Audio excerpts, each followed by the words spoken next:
Salib adalah kekuatan Allah. 1 Korintus 1 ayat 23 dan 24. 1 Korintus 1 ayat 23 dan 24. 1 Korintus 1 ayat 23 dan 24, demikian diberikan Tuhan. Tetapi kami memberitakan Kristus yang disalibkan untuk orang-orang Yahudi suatu batu-sandungan, dan untuk orang-orang bukan Yahudi suatu kebodohan. Tetapi untuk mereka yang dipanggil, baik orang Yahudi maupun orang bukan Yahudi, Kristus adalah kekuatan Allah dan hikmat Allah. Ya, terima kasih. Bapak Ibu Saudara yang dikasihi oleh Tuhan, ketika berbicara mengenai salib, itu adalah inti daripada pemberitaan. Pemberitaan firman Allah itu intinya adalah salib. Salib adalah jalan kembalinya umat manusia yang berdosa kembali kepada Allah. Dan salib juga menjadi simbol kemenangan bagi setiap kehidupan orang-orang percaya. Karena di atas kayu salib, semua kutuk-kutuk dosa yang seharusnya ditimpakan atas kehidupan kita, semuanya ditimpakan kepada Kristus dan ditanggung oleh Kristus. Saudara sekalian yang dikasihi oleh Tuhan, salib adalah satu hal yang luar biasa. Dalam sejarah gereja, kalau Bapak Ibu Saudara tahu negara Turki, ya, presidennya Tayyip Erdogan, dan dalam pemilihan tingkat itu yang pertama beberapa waktu yang lalu dia cukup kalah. Jadi kemungkinan kalau pemilu yang lanjutannya kalau tidak menang ya bisa digantikan. Dan di sana kita tahu ada satu dulu bekas gereja Hagia Sophia, gereja yang pernak-perniknya di atasnya itu ada gambar-gambar ini ya, kisah-kisah Alkitab, itu sekarang dijadikan masjid. Nah, Turki atau Bizantium itu didirikan oleh Konstantin. Konstantin ini kaisar Romawi pertama yang menjadi orang yang percaya kepada Tuhan Yesus, ya.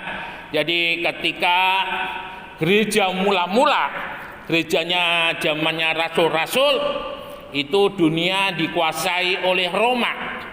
Dan dari yang kita tahu bagaimana dari 12 rasul Tuhan, itu hampir keseluruhannya mereka mati syahid oleh karena putusan pengadilan, keputusan daripada penguasa Romawi pada waktu itu, ya. Dan ketika masa daripada Konstantin, itu yang namanya penganiayaan terhadap gereja itu mulai berhenti. Dan dikisahkan bagaimana Konstantin bisa menjadi orang percaya. Ketika Konstantin sedang menghadapi peperangan, dia mendapatkan sebuah mimpi. Mimpi itu menarik, di mana dalam mimpi itu Konstantin akan meraih kemenangan kalau dia memberikan, karena dia diberikan tanda salib, ya. Jadi salib itu menjadi simbol kemenangan daripada Konstantin. Sehingga keesokan harinya Konstantin memerintahkan kepada semua prajuritnya untuk mengganti lambang-lambang yang ada di tameng, ya, lalu simbol-simbol yang ada, bendera-bendera yang dibawa itu semuanya dengan tanda salib. Dan benar ketika mengadakan peperangan, Konstantin menang oleh karena tanda salib, ya. Dan itu menjadi satu tonggak sejarah di mana gereja tidak teraniaya lagi oleh orang-orang Romawi.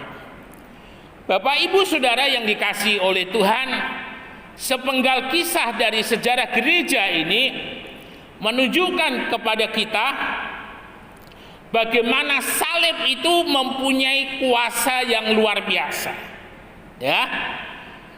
Meskipun demikian, dari pembacaan yang sudah dibacakan tadi, kita boleh melihat bersama-sama ternyata ada banyak kelompok masyarakat, golongan masyarakat yang menolak salib. Yang pertama itu adalah orang-orang Yahudi sendiri, ya. Karena kalau di orang Yahudi itu dibagikan dua kelompok, Yahudi Mesianik, yaitu Yahudi yang percaya kepada Tuhan Yesus, dan Yahudi Ortodok. Jadi Yahudi Ortodok itu yang masih berdoanya di tembok ratapan. Di salah satu daripada doanya itu adalah meminta datangnya Mesias untuk menjadi pembebas atau penolong di dalam kehidupan mereka. Nah, untuk orang Yahudi di sana dikatakan bahwa salib itu adalah batu sandungan, ya.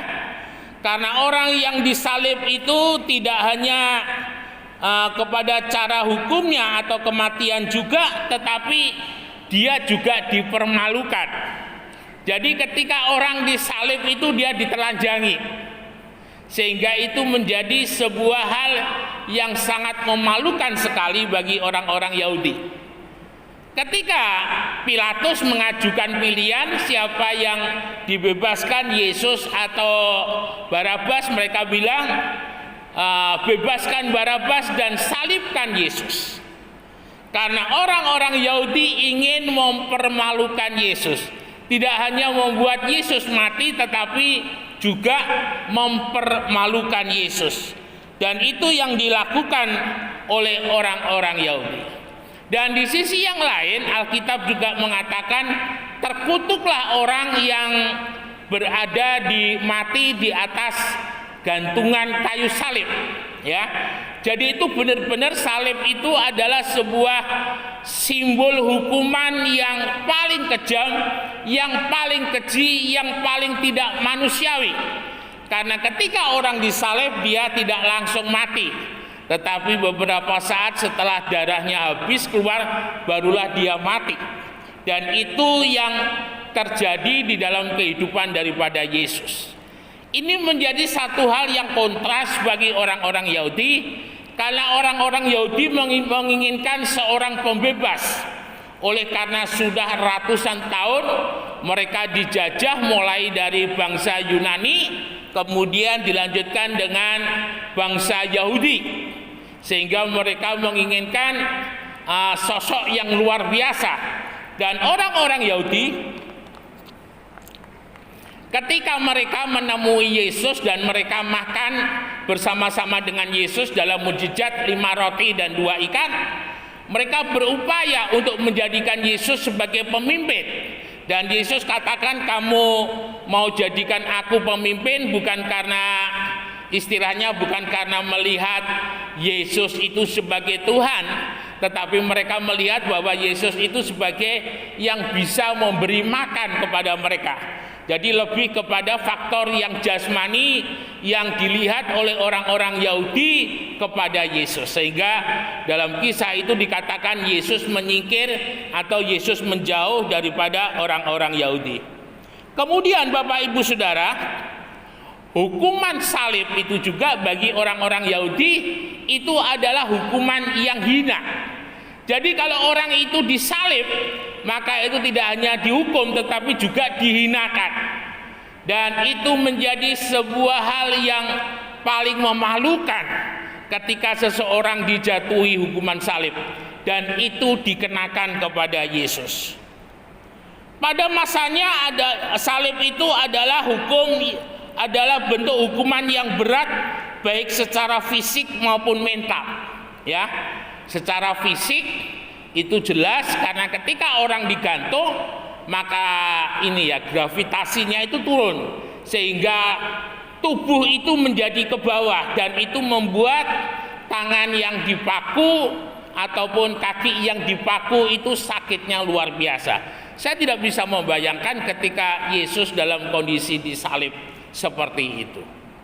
Bapak Ibu Saudara yang dikasihi oleh Tuhan, kemudian orang yang disalib itu ditelanjangi, sehingga ketika dia disalib itu dengan kata lain dia juga dipermalukan, dan itu semua dikenakan kepada Yesus. Yesus yang sebelum dia dihukum, dia dicambuk lebih dahulu, mulai dari tempatnya imam besar Kayafas, kemudian dibawa ke Herodes, kemudian dibawa ke Pilatus. Itu semuanya dicambuk, ya. Biasanya menurut hukum, kalau sudah 40 kurang 1 atau 39 orang dicambuk, maka dia nggak boleh dicambuk lagi. Tetapi itu beda untuk Yesus. Saya nggak bisa bayangkan mulai dari dibawa ke Kayafas dicambuk, lalu dibawa ke Herodes dicambuk, lalu dibawa ke Pilatus juga dicambuk.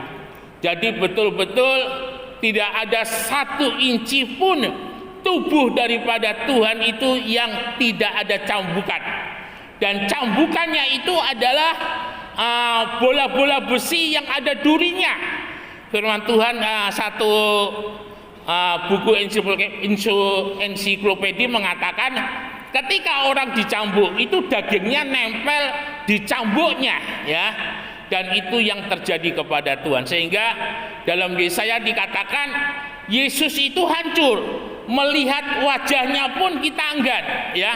Semaraknya tidak ada, karena semua bagian di dalam tubuhnya itu harus benar-benar dicambuk, harus benar-benar ada luka untuk menebus dan menanggung setiap dosa yang Tuhan akan berikan kepada kita. Semuanya ditanggungkan kepada Yesus. Bapak Ibu Saudara yang dikasihi oleh Tuhan, dan bagi orang Yahudi salib adalah kekalahan. Bagi orang Yahudi salib itu adalah simbol kelemahan. Karena ketika orang disalib, orang-orang Yahudi mengatakan, turunlah kamu dari salib itu, selamatkan dirimu dan baru selamatkan kami. Sebuah hal yang kontradiksi yang Tuhan mau nyatakan ketika Yesus disalib dengan pandangan daripada orang Yahudi. Bagi Allah, dosa manusia itu ada yang harus menanggungnya, hukumannya itu harus ada yang menanggungnya. Dan tidak ada seorang pun manusia yang bisa menanggung hukuman yang akan ditimpakan oleh Allah. Kemudian tidak ada seorang pun yang hidupnya bersih untuk menjadi yang tertanggung daripada akibat dosa daripada manusia. Sehingga Allah mengutus Yesus yang tidak berdosa untuk dijadikan berdosa, supaya dia, Yesus itu, bisa menanggung setiap kutuk dosa-dosa kita. Sehingga di dalam doa Tuhan Yesus di Taman Getsemani dikatakan, ya Bapa, kalau boleh, lalukanlah cawan ini daripadaku. Mengapa demikian? Karena Yesus tahu cawan murka Allah itu ketika ditimpahkan, itu benar-benar sakitnya luar biasa. Itu benar-benar harus penderitaan yang luar biasa. Dan Yesus katakan, biarlah kehendakmu yang jadi, bukan kehendakku. Kemanusiaan Yesus nggak sanggup, nggak tahan ketika dia melihat cawan murkanya Allah.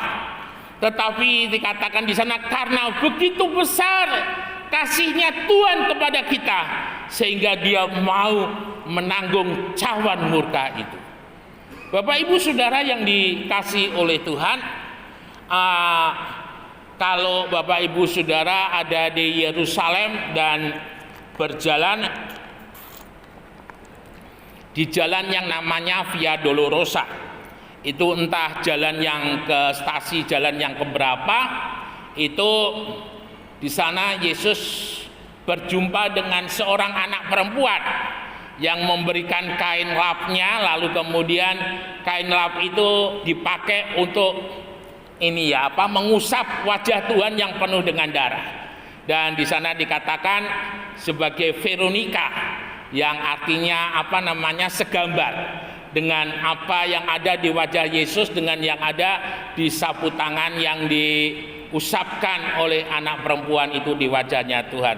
Dan konon sampai sekarang lukisan itu masih ada ya.